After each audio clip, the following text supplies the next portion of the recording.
ഒന്നാം സെമിഫൈനലിൽ ഫ്രാൻസ് സ്പെയിനിനെ നേരിടുന്നു. യൂറോപ്യൻ ഫുട്ബോളിലെ ചിരവൈരാഗികളായ സ്പെയിനും ഫ്രാൻസും തമ്മിൽ ഇതുവരെ 38 തവണ ഏറ്റുമുട്ടിയപ്പോൾ സ്പെയിൻ 18 വിജയങ്ങളും ഫ്രാൻസ് 13 വിജയങ്ങളും നേടിയിട്ടുണ്ട്. 7 മത്സരങ്ങൾ സമനിലയിൽ കലാശിച്ചു. ചരിത്രപരമായ കണക്കുകൾ പരിശോധിച്ചാൽ സ്പെയിനിനാണ് നേരിയ മുൻതൂക്കം.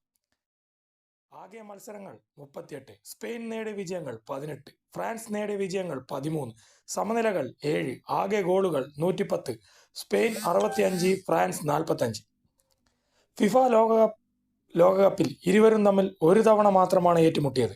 2006 ലോകകപ്പ് പ്രീ ക്വാർട്ടർ മത്സരത്തിൽ ഫ്രാൻസ് 3-1 സ്പെയിനിനെ പരാജയപ്പെടുത്തി. യൂറോപ്യൻ ചാമ്പ്യൻഷിപ്പ് യൂറോ കപ്പിൽ 3 തവണയാണ് ഇരു ടീമുകളും ഏറ്റുമുട്ടിയത്. 1984 ഫൈനലിൽ ഫ്രാൻസ് സ്പെയിനിനെ തോൽപ്പിച്ചു 2-0 കിരീടം നേടി. 2000 ക്വാർട്ടർ ഫൈനലിലും ഫ്രാൻസ് 2-1 വിജയിച്ചു. എന്നാൽ 2024 സെമി ഫൈനലിൽ സ്പെയിൻ 2-1 ഫ്രാൻസിനെ അട്ടിമറിക്കുകയും പിന്നീട് കിരീടം ചൂടുകയും ചെയ്തു. യുവേഫ നാഷണൽ ലീഗിൽ 2021 ഫൈനലിൽ ഫ്രാൻസ് സ്പെയിനിനെ പരാജയപ്പെടുത്തി 2-1.